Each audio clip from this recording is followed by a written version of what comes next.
Hello students, today we are going to start chapter first of class 12th composite function, संयुक्त फलन। तो देखो students, कॉम्पोसाइट functions पढ़ने से पहले एक बार अपने को फंक्शन के बारे में डिटेल में पढ़ना पड़ेगा। फंक्शन के बारे में अपन ने 11th क्लास में भी पढ़ा है, ठीक है। और 12th क्लास में जब मैंने चैप्टर सेकंड पढ़ाया था तो उसमें मैंने स्टार्टिंग में थोड़ा बहुत तुम्हारे को फंक्शन के बारे में समझाया था।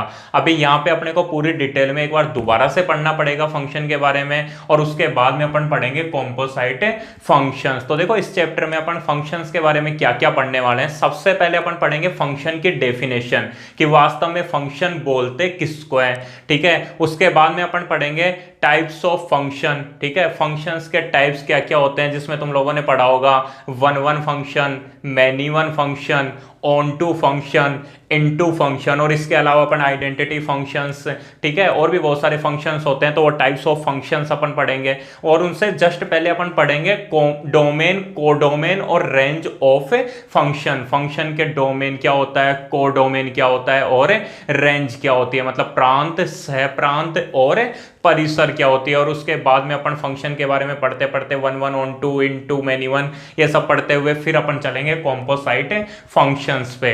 देखो स्टूडेंट्स, अपने को one one function, onto function, ठीक है ना, one one, many one, into और ऑन टू के बारे में वैसे भी पूरी डिटेल में जानकारी होनी चाहिए। क्यों? क्योंकि अपने जो एक्सरसाइज 1.2 आएगी उसमें अपन पढ़ेंगे इनवर्स ऑफ ए फंक्शन, किसी भी फंक्शन का इनवर्स निकालना। जैसे इनवर्स ऑफ रिलेशन अपन ने क्लास 11th में पढ़ा है, वैसे ही आता है inverse of a function. Function का इनवर्स फाइंड करना अपन सीखेंगे। और मैं एक बात अभी तुम लोगों को बता देता हूं, जब मैंने चैप्टर सेकंड पढ़ाया था तब भी बताया था कि किसी भी फंक्शन का इनवर्स केवल तभी पॉसिबल है जब फंक्शन बाइजेक्टिव फंक्शन, और बाइजेक्टिव होने का मतलब होता है injective plus surjective equal to bijective, मतलब फंक्शन वन वन हो और ऑन टू हो। तो वहां पे क्वेश्चंस कुछ इस टाइप से आते हैं कि ये जो फंक्शन, कोई फंक्शन अपने को दे देगा और बोलेगा कि इस फंक्शन का इनवर्स फाइंड करो और क्या इसका इनवर्स पॉसिबल है क्या। तो सबसे पहले अपन देखेंगे कि फंक्शन का इनवर्स पॉसिबल है या नहीं है। तो फंक्शन का इनवर्स पॉसिबल कब होगा? जब फंक्शन बाइजेक्टिव होगा, मतलब one one onto function होगा, एक की आच्छादक फलन होगा, ठीक है। तो वहां पे अपने को प्रूफ करना पड़ेगा, फंक्शन को one one onto proof करना पड़ेगा, और उसके बाद में अपन इनवर्स फाइंड करना सीखेंगे। तो इसके लिए क्या होगा, इसके लिए सबसे पहले अपने को फंक्शन का इनवर्स फाइंड करना, फंक्शन को one one onto proof करना आना चाहिए। तो वो मैं यहीं पे कुछ फंक्शंस लेऊंगा, मतलब कॉम्पोसाइट फंक्शंस शुरू करने से पहले तुम लोगों को फंक्शन को वन वन और ऑन टू प्रूफ करना बताऊंगा, और उसके बाद में अपन कॉम्पोसाइट फंक्शंस पढ़ेंगे। फिर अपनी एक्सरसाइज 1.1 कंप्लीट होगी, और उसके बाद में अपन पढ़ेंगे इनवर्स ऑफ ए फंक्शन। तो फिर वहां पे वापस से तुम लोगों को थोड़े बहुत क्वेश्चंस मिलेंगे जिसमें अपन फंक्शंस को one one onto proof करते हुए आगे बढ़ेंगे।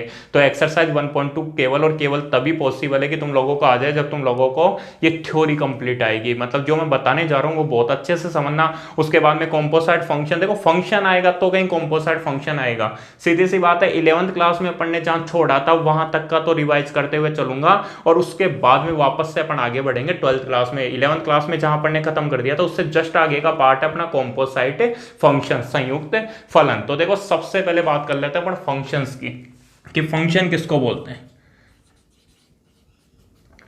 अब तो बहुत सारे स्टूडेंट्स ऐसे होंगे जिनको फंक्शन की एनसीईआरटी वाली डेफिनेशन रट गई होगी, क्योंकि बहुत बार मैंने बताई है। जब भी डेफिनेशन बताता हूं तो एनसीईआरटी की जो डेफिनेशन है वो ही बता रहा हूं। हिंदी मीडियम के स्टूडेंट्स हो चाहे इंग्लिश मीडियम के स्टूडेंट्स हो, तुम लोगों को डेफिनेशन यही पता होनी चाहिए, क्योंकि अपने को डेफिनेशन रटनी तो है नहीं, अपने को समझना है कि वास्तव में बोल क्या रहा है, ठीक है। तो देखो लिख देता हूं फंक्शन की definition, a relation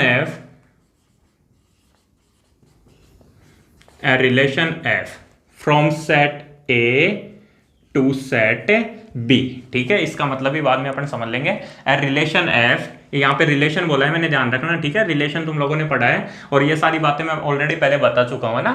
A relation F from set A to set B is called function, या फिर लिख दोगे relation F from set A to set B is set to be a function, या is called function if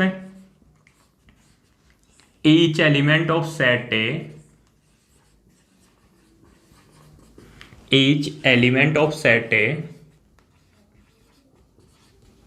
has one and only one image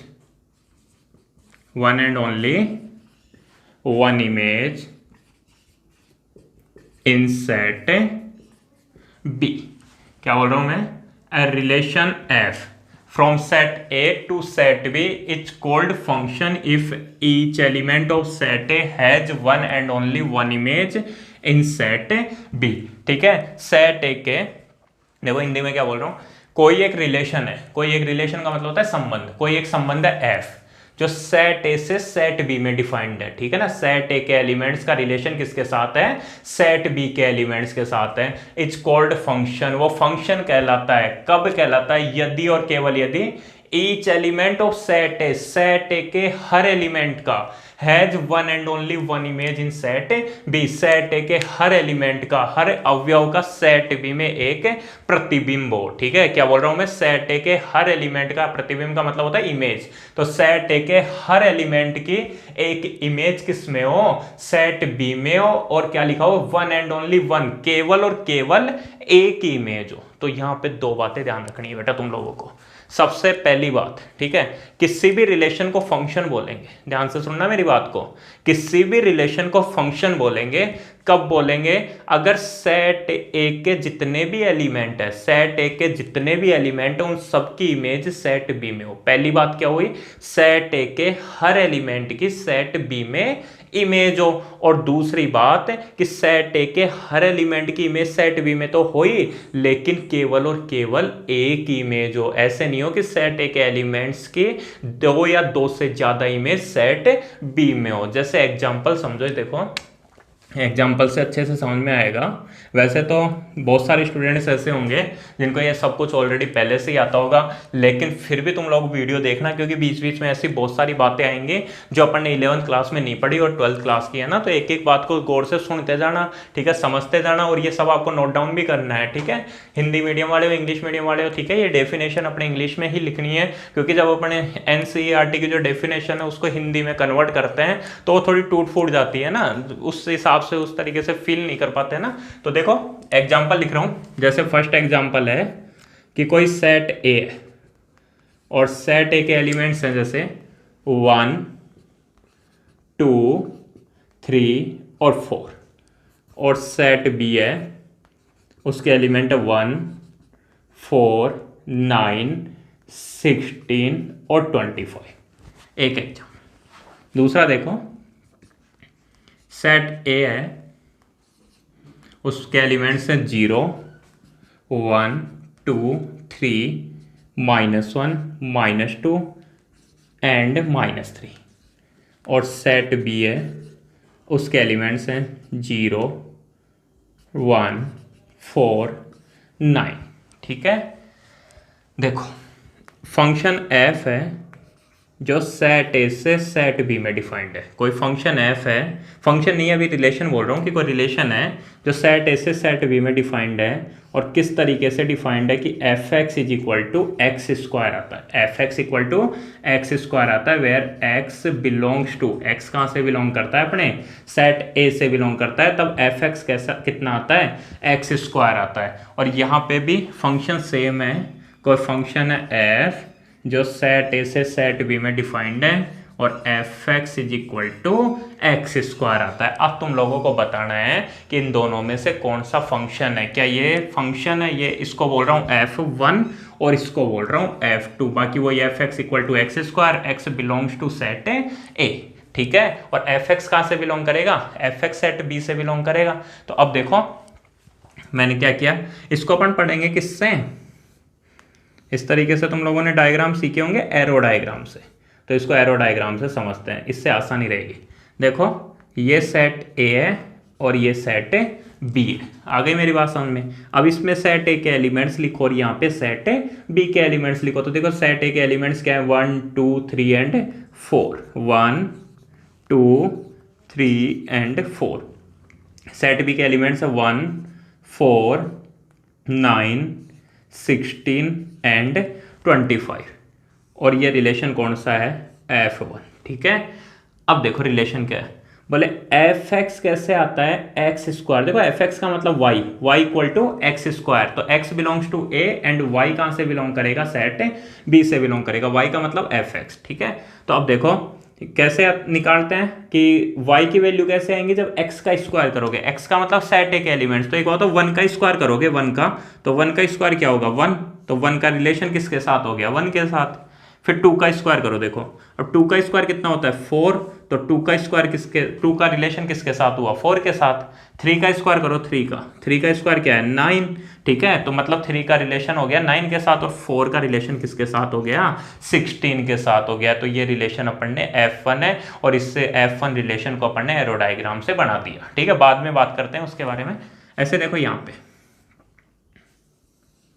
ये वही set A और ये अपना सेट B, सेट A के एलिमेंट्स हैं, इसको थोड़ा लार्ज करना पड़ेगा, दिख रहा होगा। सेट A के एलिमेंट्स है -3, -2, -1, 0, 1, 2 एंड 3। ये रिलेशन कौन सा है F2। उसके बाद में सेट B के एलिमेंट्स हैं 0, 1, 4 एंड 9। रिलेशन वही है y is equal to x square, मतलब fx equal to x square, ये F2 रिलेशन है, ठीक है, एक्स स्क्वायर करने पर ही आंसर मिलेगा। तो ये बताओ मेरे को -3, अब -3 का स्क्वायर क्या होता है बेटा +9, जानते हो -3 का स्क्वायर कितना होता है +9। ऐसे देखो -2 का जो स्क्वायर करोगे तो -2 का स्क्वायर कितना होता है +4, तो ये +4। उसके बाद -1 का स्क्वायर कितना हो गया +1 हो गया, आ गई मेरी बात समझ में। उसके बाद 0, अब 0 का स्क्वायर कितना हो गया 0 हो गया, इतना ठीक है। उसके बाद देखो, इसके बाद में देखो समझना, हाँ अब 1 का स्क्वायर कितना होता है 1, 2 का स्क्वायर कितना होता है 4, और 3 का स्क्वायर कितना होता है 9 होता है, ठीक है। -3 का स्क्वायर 9 है और +3 का स्क्वायर 9 है, -2 का स्क्वायर 4 है, +2 का स्क्वायर 4 है। उसके बाद -1 का स्क्वायर +1 है, और 1 का स्क्वायर भी क्या है 1 है, और 0 का स्क्वायर है 0 है। ये एरो डायग्राम दिख रहे होंगे तुम लोगों को, नहीं दिख रहे तो एक बार मैं इसको अलग पेन से बना देता हूँ, समझो, देखो दोबारा से समझना।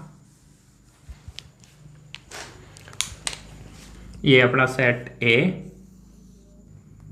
और ये अपना सेट B। सेट A में है -3, -2, -1, 0, 1 एंड 1, 2 एंड 3, और सेट B में क्या लिखा हुआ है 0, 1, 4, 9, 0, 1, 4 एंड 9। अब देखो -3 का स्क्वायर कितना होता है +9, और +3 का स्क्वायर भी कितना होता है +9 होता है। उसके बाद में -2 का स्क्वायर कितना होता है +4, और +2 का स्क्वायर भी कितना होता है +4। उसके बाद में -1, अब -1 का स्क्वायर कितना होगा, -1 का स्क्वायर होता है +1, और +1 का स्क्वायर भी कितना होता है +1 ही होता है। और उसके बाद में लास्ट में कितना बचेगा अपने पास में ये 0, और 0 का स्क्वायर करने पर कितना आता है 0। ये मैंने डैश करते हुए बना दिया, तो ये दिख रहा होगा तुम लोगों को। अब आपने को देखना है कि इसमें से कौन सा फंक्शन है F1 और F2। ये क्या है F2 है, तो F1 फंक्शन है या F2 फंक्शन है, या फिर दोनों ही फंक्शन है, या फिर दोनों ही फंक्शन नहीं है। तो समझना मेरी बात को, सबसे पहले फंक्शन की डेफिनेशन है relation F from set A to set B is called function if each element of set A has one and only one image in set B।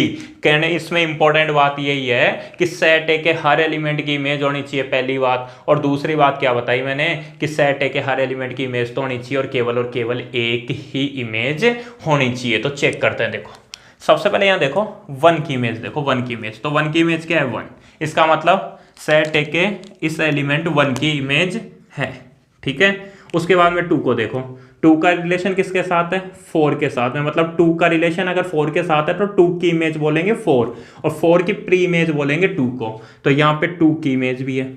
3 की इमेज किसके साथ है 9 के साथ, ठीक है, और 4 की इमेज किसके साथ है 16 के साथ है। सेट A के हर एलिमेंट की इमेज है, ठीक है, यहाँ भी चेक करो।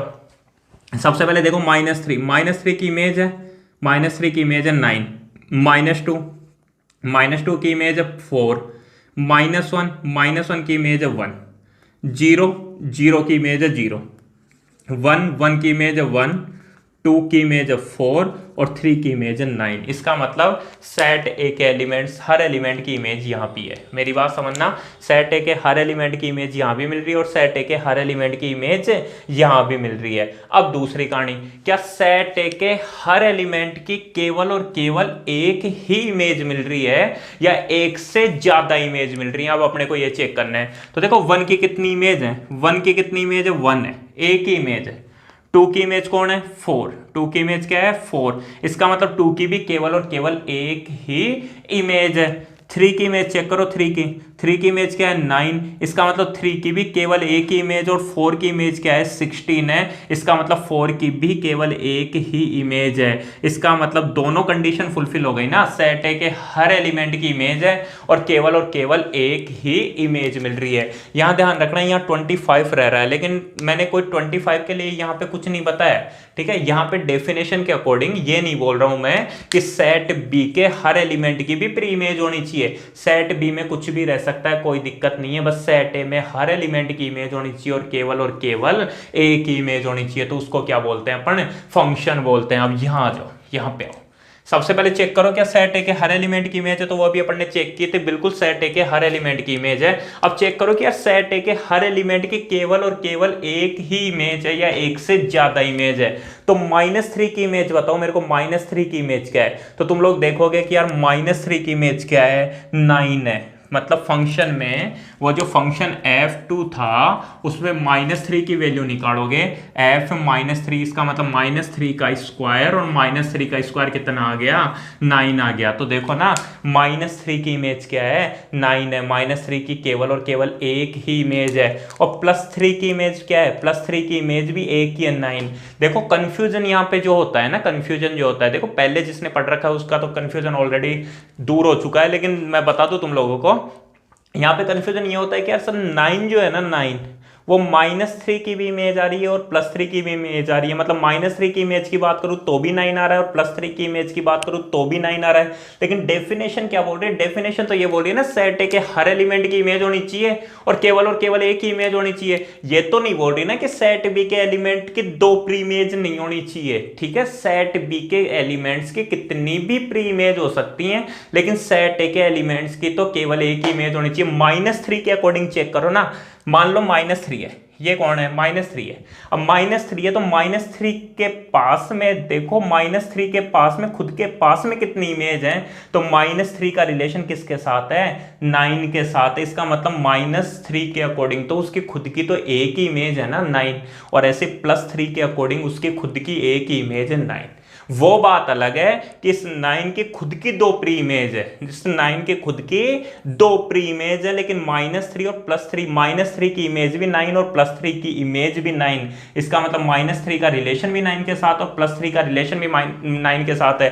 ये बताओ मेरे को, -3 का रिलेशन कितने एलिमेंट्स के साथ है, या -3 का रिलेशन सेट बी के कितने एलिमेंट्स के साथ है? तो तुम लोग क्या बोलोगे, -3 का रिलेशन सेट बी के केवल एक ही एलिमेंट्स के साथ है। किसके साथ है, 9 के साथ में है, ठीक है। और ऐसे +3 का रिलेशन भी सेट बी के केवल एक ही एलिमेंट्स के साथ है, 9 के साथ है। वो बात अलग है कि 9 के खुद के 2 जुगाड़ है, मतलब 9 के खुद की 2 प्री इमेज है। लेकिन -3 के अकॉर्डिंग इधर से देखोगे ना, इधर से तो -3 का एक ही रिलेशन है और +3 का भी एक ही रिलेशन। -3 से एक ही तीर जा रही है ना ये, और ऐसे +3 से भी एक ही तीर जा रही है। इसका मतलब -3 की भी एक ही इमेज और +3 की भी एक ही इमेज है।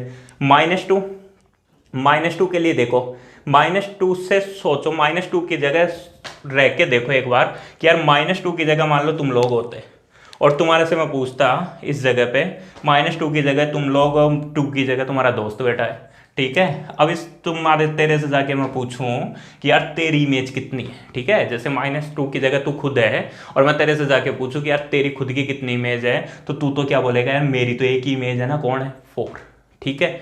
तेरे दोस्त से मैं जाके पूछूंगा कि तेरी कितनी इमेज है, तो वो भी क्या बोलेगा कि मेरी एक ही इमेज है, 4। लेकिन वो बात अलग है कि 4 के पास जाके पूछूं कि तेरी खुद की कितनी प्री इमेज है, तो वो बोलेगा कि मेरी खुद की 2 प्री इमेज है, -2 और +2। लेकिन अगर तुम्हारे अकॉर्डिंग देखूं, सेट ए के अकॉर्डिंग देखूं, तुम्हारे परिवार में से देखूं, तो -2 का रिलेशन तो केवल 4 के साथ ही है ना। अरे तेरा खुद का रिलेशन तो केवल 1 के साथ ही है, +2 का रिलेशन भी केवल 1 के साथ ही है, ठीक है। तो इसका मतलब क्या हुआ, -2 की इमेज भी है और केवल एक ही इमेज है, कौन है, +4, और ऐसे +2 की भी केवल एक ही इमेज है, कौन है, +4। इसका मतलब दोनों की भी इमेज है और केवल एक ही है। ऐसे -1 का रिलेशन भी 1 के साथ और +1 का रिलेशन भी 1 के साथ, और ऐसे 0 का रिलेशन किसके साथ है, 0 के साथ है। मतलब सेट ए के अकॉर्डिंग बात कर रहा हूं, इस परिवार के अकॉर्डिंग बात कर रहा हूं कि इसमें हर एलिमेंट की इमेज है और इसमें हर एलिमेंट की इमेज तो, और हर एलिमेंट की केवल और केवल एक ही इमेज है। इसका मतलब क्या हुआ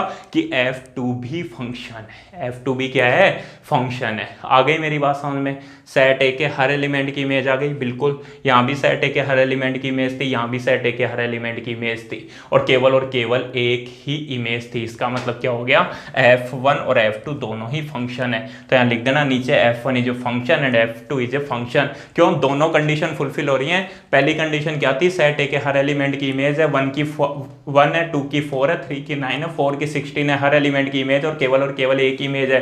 या 25 या हो या नहीं हो, इससे कोई मतलब नहीं है। इस घर में कोई भी छूट जाए, इधर कोई नहीं छूटना चाहिए। ऐसे देखो, इधर सब सेट ए के हर एलिमेंट की इमेज है और केवल एक ही इमेज है। कंफ्यूज मत हो जाना यार, 9 की 2 प्री इमेज है, लेकिन -3 की खुद की तो एक ही इमेज है ना, -3 की खुद की तो 9 है और +3 खुद की भी कितनी इमेज है, एक ही इमेज है, 9। इसका मतलब इधर भी सेट ए के हर एलिमेंट की इमेज और केवल एक ही इमेज है, ठीक है।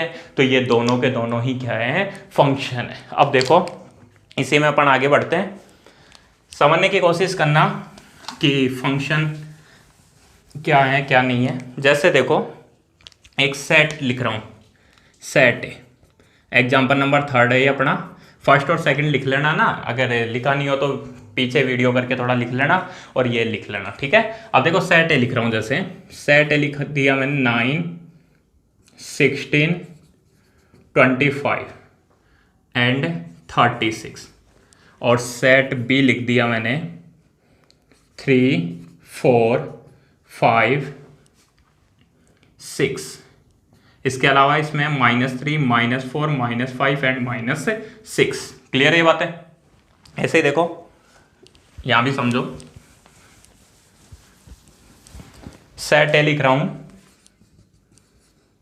वही 9, 16, 25, 36, और सेट बी लिख रहा हूं 81, 256, 625। यहाँ पे फंक्शन f है जो सेट ए से सेट बी में डिफाइंड है, और fx आता है अपने पास √x। fx क्या है, √x, मतलब, और x कहाँ से बिलोंग करेगा, सेट ए से बिलोंग करेगा। मतलब सेट ए के एलिमेंट्स का रूट लेने पर क्या मिलेंगे अपने को, fx मिलेंगे।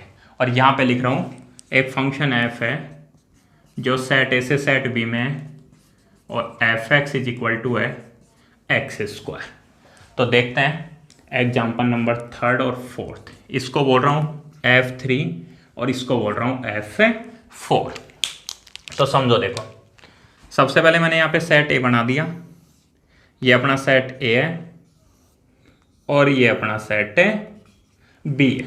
सेट ए के एलिमेंट्स अपने पास में 9, 16, 25 एंड 36, और सेट बी के एलिमेंट्स -3, -4, देखो, एक तो 3, 4, 5, 6, एक -3, -4, -5 एंड -6। ऐसे देखो, इधर ये सेट ए और ये सेट बी।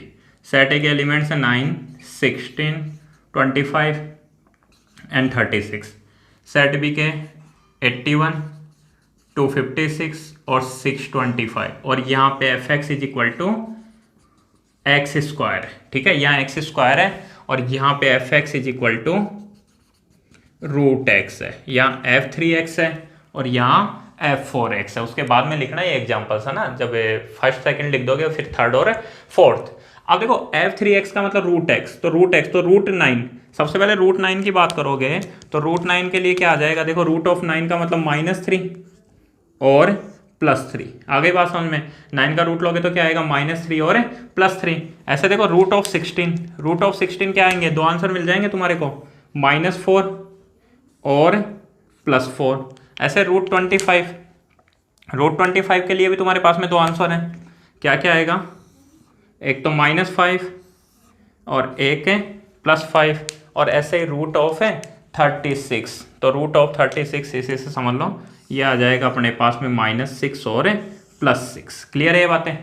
ऐसे देखो यहाँ पे ध्यान रखना स्क्वायर है, रूट वाला नहीं है ना, तो 9 का स्क्वायर अपने पास 81, 16 का 256 और 25 का 6 से 25 है। क्लियर है। अब तुम्हारे को देखना है कि यार ये एग्जाम्पल नंबर 3 और एग्जाम्पल नंबर 4 मतलब F3 और F4 में कौन फंक्शन है कौन फंक्शन नहीं है, दोनों ही फंक्शन है या दोनों ही फंक्शन नहीं है। तो सबसे पहले मैं बोल रहा हूँ कि यार F4 तो 100% फंक्शन नहीं है। क्यों नहीं है? क्योंकि सेट ए का एक एलिमेंट 36 है, सेट ए का एक एलिमेंट 36 ऐसा है जिसका रिलेशन सेट बी के किसी भी एलिमेंट के साथ नहीं है। मतलब सेट ए के एक एलिमेंट 36 की कोई भी इमेज सेट बी में नहीं है, और अगर ऐसा है तो ये फंक्शन नहीं है। कि बताया था मैंने सेट ए में कुछ नहीं रहना चाहिए, सेट बी में कुछ रह जाए कोई फर्क नहीं पड़ता, ठीक है, लेकिन सेट ए में कुछ नहीं रहना चाहिए। मान लो 36 यहाँ नहीं होता तब तो सेट ए के हर एलिमेंट की इमेज हो जाती और तब अपन इसको फंक्शन बोल देते। क्लियर है मेरी बात। तो ये F4 तो फंक्शन नहीं है, तो नीचे लिख देना F4 is not a function. अब यहाँ पे बात करते हैं अपन, यहाँ देखो 9 की बात करो, 9 की, ये बताओ मेरे को 9 की कितनी इमेज हैं। तो 9 की सेट बी में एक तो इमेज -3 और एक इमेज +3, इसका मतलब 9 की 2 इमेज आ गई ना। सेट ए के हर एलिमेंट की इमेज तो थी, लेकिन इस 9 की कितनी इमेज आ गई, 2 इमेज आ गई। सेट ए के एलिमेंट 9 की कितनी इमेज आ गई, 2 इमेज आ गई। देखो पहले वाले क्वेश्चन पे ध्यान देना, पहले क्या था, पहले यहाँ लिखा हुआ था जैसे -3 +3, ठीक है, -3 और +3 और यहाँ लिखा हुआ था 9, तो -3 का रिलेशन 9 के साथ था, +3 के रिलेशन 9 के साथ था। -3 से भी एक ही लाइन जा रही थी और +3 से भी एक ही लाइन जा रही थी, मतलब -3 का रिलेशन 9 के साथ है, तो -3 का रिलेशन केवल एक एलिमेंट 9 के साथ था। लेकिन यहाँ पे 9 का रिलेशन 2 एलिमेंट्स के साथ है, एक तो किसके साथ है, -3 के साथ, और दूसरा किसके साथ है, +3 के साथ है। 16 का रिलेशन, पहला देखो ये लाइन जा रही है ना ब्लू कलर वाली, -4 के साथ भी है और +4 के साथ भी है। यहाँ से 2 लाइनें जा रही है, यहाँ से 2 लाइनें जा रही हैं, तो ये फंक्शन नहीं है और ये क्या हो जाता, फंक्शन हो जाता। मतलब यहाँ पे क्या बोलोगे तुम लोग, सेट बी के हर एलिमेंट की इमेज तो थी, यहाँ पे एक ऐसा एलिमेंट था जहाँ पे इमेज नहीं थी, सेट ए के, सॉरी है ना, सेट ए के हर एलिमेंट की इमेज तो थी, लेकिन एलिमेंट्स की जो इमेज बन रही है वो एक से ज्यादा बन रही है। सेट ए के एलिमेंट्स की इमेज कोई भी, अगर मान लो 16, 25, 36, इधर मान लो नेगेटिव होते ही नहीं, ठीक है, जैसे 16 लिखा हुआ है -4 नहीं होता, 25 लिखा हुआ है -5 नहीं होता, 36 लिखा हुआ है -6 नहीं होता, लेकिन +3 और -3 हो गया, तो केवल एक भी एलिमेंट अगर ऐसा है जिसके 2 इमेज बन रही हैं तो वो फंक्शन नहीं होगा। अगर मान लो ये नेगेटिव नंबर हटा दूं तब तो क्या होगा, मान फिर तो 9 का रिलेशन 3 के साथ, 16 का 4 के साथ, 25 का 5 के साथ और 36 का 6 के साथ, तब तो फंक्शन हो जाता। लेकिन अभी क्या हुआ, 9 की 2 इमेज बन गई, कौन कौन बन गई, -3 और +3, इसका मतलब ये फंक्शन नहीं है। तो तुम लोगों को इतना तो समझ में आ गया होगा कि फंक्शन अपन एरो डायग्राम देख के तो बता सकते हो ना कम से कम कि कौन फंक्शन होगा और कौन फंक्शन नहीं होगा। कोई भी एक रिलेशन है एफ जो सेट ए से सेट बी में डिफाइंड है, ठीक है, सेट ए से सेट बी में डिफाइंड है, तो उस रिलेशन एफ को अपन फंक्शन बोलेंगे। कब बोलेंगे, अगर सेट ए के हर एलिमेंट की सेट बी में एक इमेज हो, सेट ए के हर एलिमेंट की सेट बी में एक इमेज हो और केवल एक ही इमेज हो, तो उसको क्या बोलते हैं अपन, फंक्शन बोलते हैं। क्लियर है ये बात। उसके बाद देखो अगला जो टॉपिक आता है अपने पास में वो आता है domain codomain and range of function. ध्यान रखना, domain codomain and range of a function. पहले कोई फंक्शन है, पहले ध्यान रखना, ऐसे नहीं रिलेशन के लिए डोमेन में थोड़ी प्रॉब्लम, मतलब डोमेन में प्रॉब्लम का मतलब डोमेन अलग तरीके से आता था, उसमें थोड़ा चेंज था, ठीक है, यहाँ पे डोमेन कुछ अलग आएगा, ठीक है। तो domain codomain and range of a function, ठीक है, फंक्शन की बात हो रही है, मतलब फंक्शन होगा उसके बाद की बात हो रही है। फलन के प्रांत, डोमेन का मतलब होता है प्रांत, कोडोमेन का मतलब होता है सह प्रांत, तथा रेंज का मतलब होता है परिसर। फंक्शन के क्या निकाल रहे हैं अपन, प्रांत, सह प्रांत तथा परिसर, डोमेन कोडोमेन एंड रेंज। देखो ज्यादा मुश्किल नहीं है, बहुत सिंपल सा है, समझना, मेरी बात पे ध्यान देना थोड़ा, कि कोई रिलेशन है F, if F from set A to set B, function है कोई एफ जो सेट ए से सेट बी में डिफाइंड है, is a function, is a function. कोई यदि एफ ए से बी में एक फलन है, देन तब क्या होगा, जो सेट ए होगा ना, सेट ए कोई फंक्शन ए से बी में डिफाइंड है ना, तो जो सेट ए होता है ना, सेट ए वो ही क्या होता है, डोमेन, डोमेन ऑफ फंक्शन, उसी को क्या बोलते हैं अपन, फंक्शन डोमेन, ठीक है ना, फंक्शन का डोमेन, फलन का प्रांत, समुच्चय ए बराबर ही क्या होगा, फलन का प्रांत। और जो डोमेन होता है ना, डोमेन उसको किससे डिनोट करते हैं, नॉर्मली डी से डिनोट करते हैं, ठीक है ना, किससे डिनोट करेंगे अपन, डी से। चलो ये तो सब बाद में बता दूंगा मैं। तो सेट ए को क्या बोलते हैं, डोमेन ऑफ फंक्शन। और जो सेट बी होता है, सेट बी को क्या बोलते हैं, कोडोमेन ऑफ फंक्शन, फलन का सहप्रांत, वो क्या होता है, सेट बी। जैसे कोई फंक्शन एफ ए से बी में डिफाइंड है, इसका मतलब इसका डोमेन ए है और कोडोमेन बी है, ठीक है। अभी एक एग्जांपल भी बताऊंगा, उससे और अच्छे से समझ में आ जाएगा। जैसे मान लो कोई फंक्शन है एफ जो रियल नंबर से नेचुरल नंबर में डिफाइंड है R2N, तो इसका डोमेन तो क्या हो गया, रियल नंबर, और कोडोमेन क्या हो गया, नेचुरल नंबर। ध्यान रखना, R2N है, इसका मतलब रियल नंबर, तो इसका डोमेन हो गया, और नेचुरल नंबर इसका कोडोमेन हो गया। जैसे मान लो कोई फंक्शन है जो R2 R में डिफाइंड है, इसका मतलब इसका डोमेन भी R है और इसका कोडोमेन भी क्या है, R है। आ रही है मेरी बात समझ में। जैसे कोई फंक्शन है एफ जो सेट ए से सेट बी में डिफाइंड है, इसका मतलब सेट ए इसका डोमेन है और सेट बी इसका कोडोमेन है। जैसे कोई फंक्शन है जो क्यू से आर में डिफाइंड है, मतलब इसका डोमेन क्यू है, क्यू का मतलब रेशनल नंबर, और इसका कोडोमेन क्या है, आर है। आगे बात समझ में। तो ये डोमेन होता है और ये कोडोमेन होता है। और अब देखो, अब बात करते हैं अपन किसके, रेंज की। तो रेंज क्या होती है, देखो, सेट ऑफ इमेजेस, ठीक है, इसको क्या बोलते हैं, रेंज।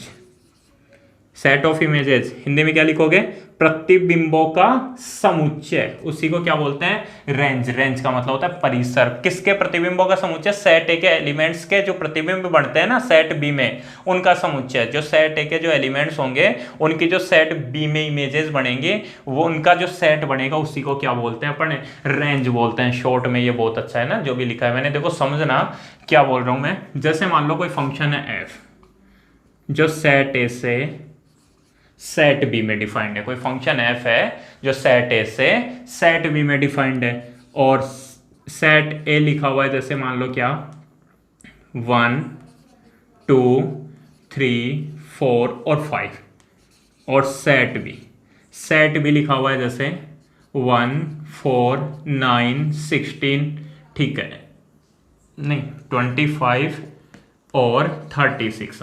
सेट बी क्या लिखा हुआ है, 1 4 9 16 25 और 36। और रिलेशन कहाँ से है, सेट ए से सेट बी में। फंक्शन है, फंक्शन एफ है जो सेट ए से सेट बी में डिफाइंड है। फंक्शन बोल रहा हूँ ना, फंक्शन ही लेंगे अपन आगे। अभी ये तो पढ़ ही लिया अपन ने, रिलेशन को फंक्शन कब बोलेंगे, ठीक है। तो सेट ए तो 1 2 3 4 5 और सेट बी है 1 4 9 16 25 और 36। और फंक्शन कैसा है कि function is equal to F X equal to x square, where X belongs to A and F X belongs to set B. Clear. तो अब देखो, ये अपना सेट ए और ये अपना सेट बी। सेट ए में लिखे हुए 1 2 3 4 एंड 5। सेट बी के एलिमेंट्स है जैसे 1 4 9 16 25 एंड 36।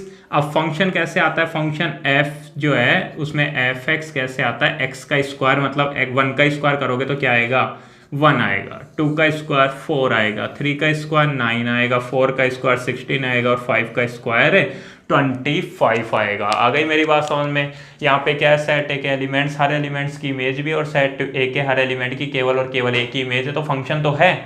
अब बात करते हैं इसके डोमेन, कोडोमेन और रेंज की। किसकी बात कर रहा हूँ मैं, डोमेन, कोडोमेन और रेंज की। तो देखो डोमेन, सबसे पहले डोमेन की बात कर रहा हूँ, यहाँ लिख रहा हूँ।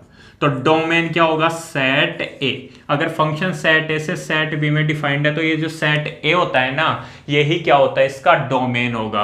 और ये जो सेट बी होता है ना, सेट बी, वो ही क्या होगा, इसका को डोमेन होगा। कोडोमेन क्या होगा, सेट बी। ये प्रांत होगा और ये सह प्रांत होगा। सेट ए क्या हो गया, डोमेन हो गया, और सेट बी क्या हो गया, कोडोमेन हो गया। अब बात करते हैं रेंज की, ठीक है। रेंज क्या होगी, तो देखो यहां लिख रहा हूं रेंज। रेंज क्या होगी इसकी, दिख रहा होगा। तो रेंज के लिए क्या बताया मैंने, रेंज क्या होती है, सेट ऑफ इमेजेस। मतलब जो इमेज बन रही है ना, जैसे 1 बन रही है, किसकी इमेज है, 1 की। 2 की इमेज 4 है, ठीक है, ये दोनों आएंगी। 3 की इमेज 9 है, ये भी आएगा। 4 की इमेज 16 है, ये भी आएगा। 5 की इमेज 25 है, ये भी आएगा। लेकिन 36 नहीं आएगा।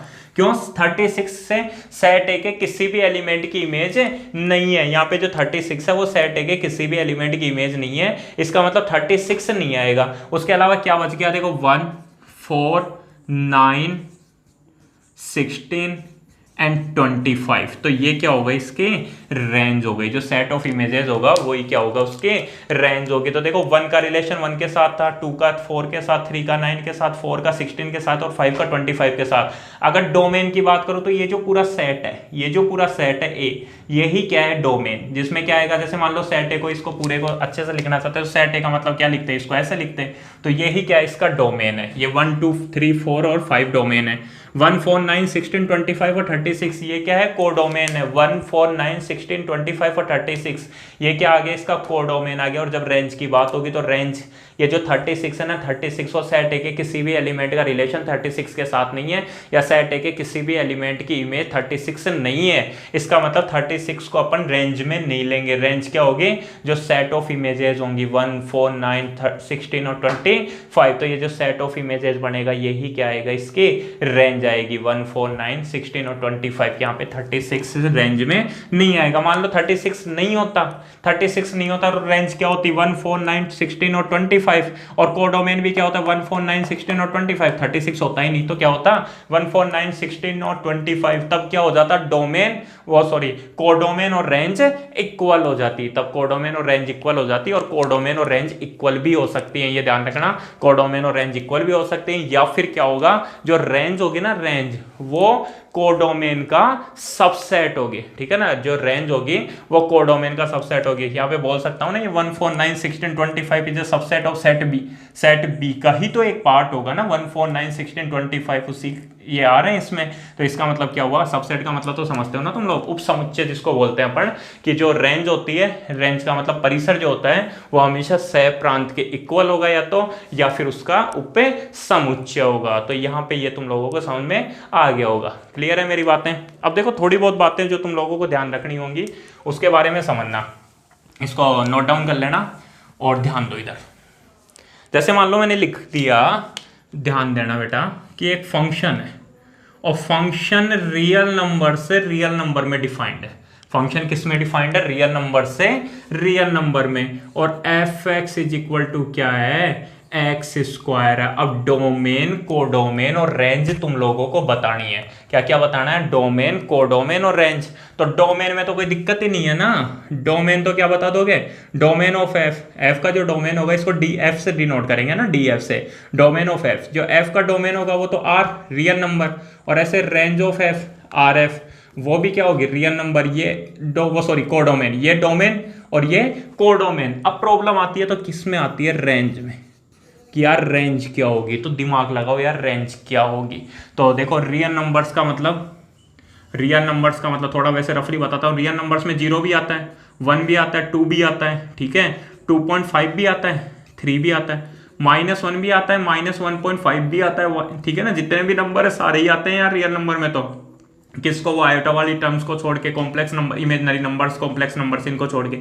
ऐसे क्या आता है, -2 भी आता है, ये रियल नंबर है। ऐसे देखो बहुत सारे नंबर्स हैं इनके बीच में, ठीक है। 0 इधर भी आएगा, 1 भी इधर आएगा, 4 भी आएगा, ठीक है, 9 भी इधर आएगा। इसके अलावा 2.25 भी इधर आएगा, 2.25 भी इधर आएगा, ऐसे 6.25 भी इधर आएगा। बहुत सारे नंबर आएंगे, ठीक है। उसके अलावा क्या आएगा, -1 भी आएगा, -1.5 भी आएगा, -2.25 भी आएगा, -4 भी आएगा। बहुत सारे नंबर्स आएंगे यार।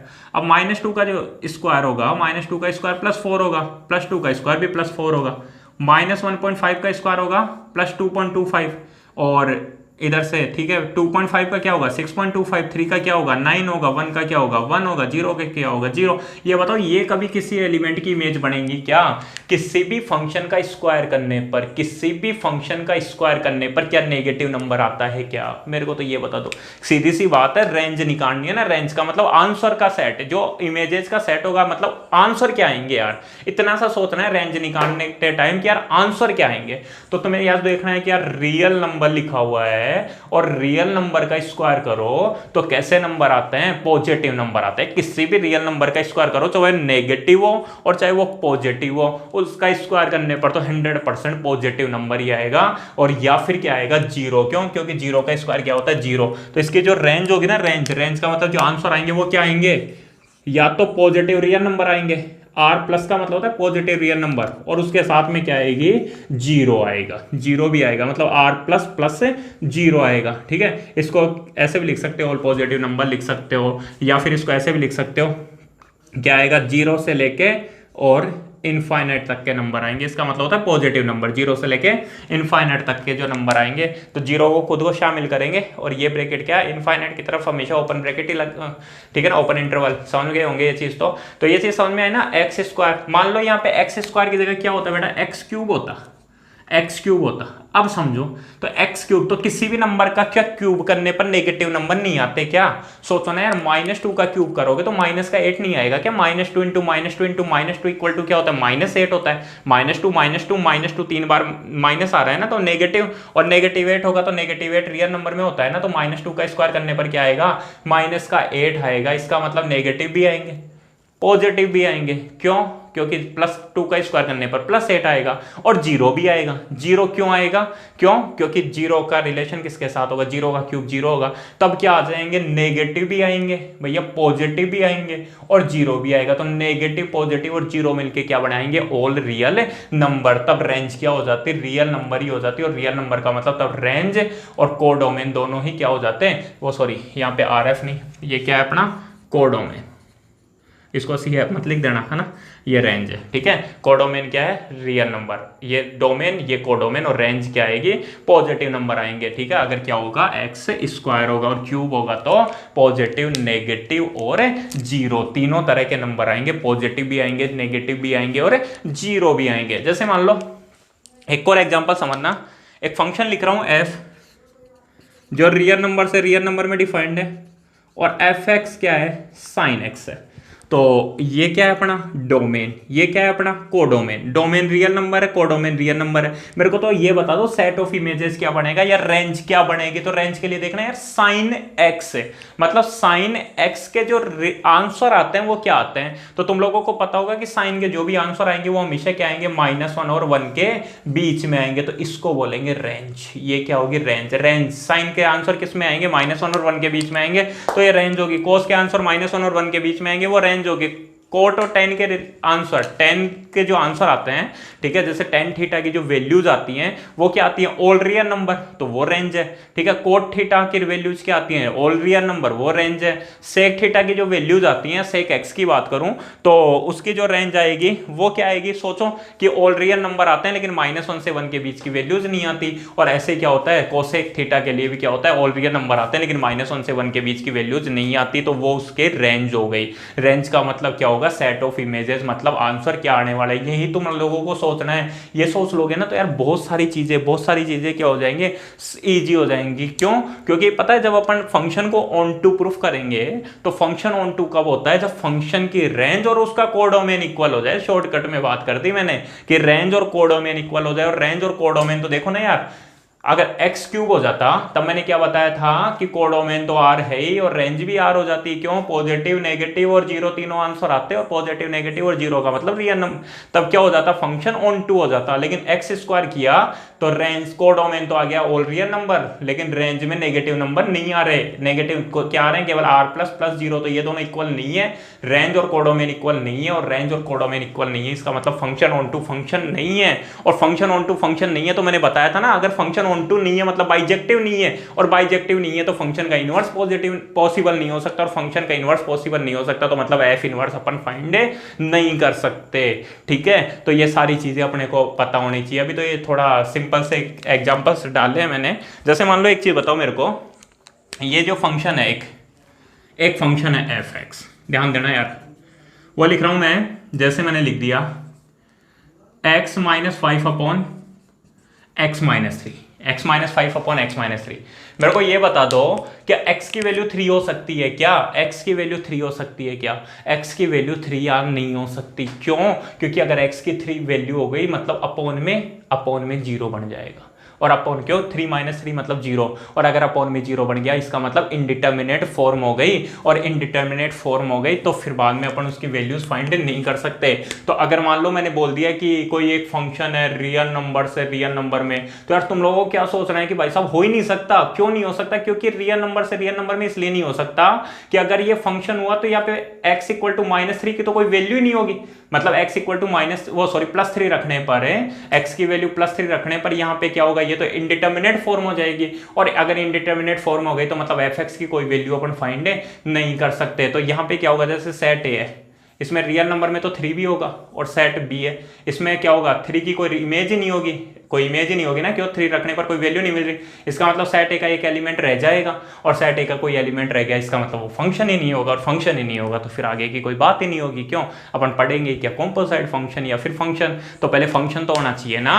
तो इसलिए तो ये सारी बातें तुम लोगों को ध्यान रखनी है। डोमेन का मतलब सेट ए, कोई भी फंक्शन सेट ए से सेट बी में डिफाइंड है तो डोमेन का मतलब सेट ए हो गया, कोडोमेन का मतलब सेट बी हो गया, और सेट ऑफ इमेजेस मतलब एक तरह से देसी भाषा में बोलूं तो जो उत्तर आएंगे, जो आंसर आएंगे, उनका जो सेट बनाओगे तुम लोग, वो क्या हो जाएगा, अपना कोडोमेन हो जाएगा। तो उसके लिए थोड़ा सा सोचना पड़ेगा यार। एक्स स्क्वायर, किसी भी फंक्शन का स्क्वायर करने पर हमेशा पॉजिटिव नंबर, लेकिन अगर मान लो इधर की तरफ पॉजिटिव नंबर नहीं दे रखे, ठीक है, या पॉजिटिव नंबर्स नहीं है, वो पूरा रियल नंबर दे रखा है, तो फिर वो कोडोमेन और रेंज इक्वल नहीं होगी।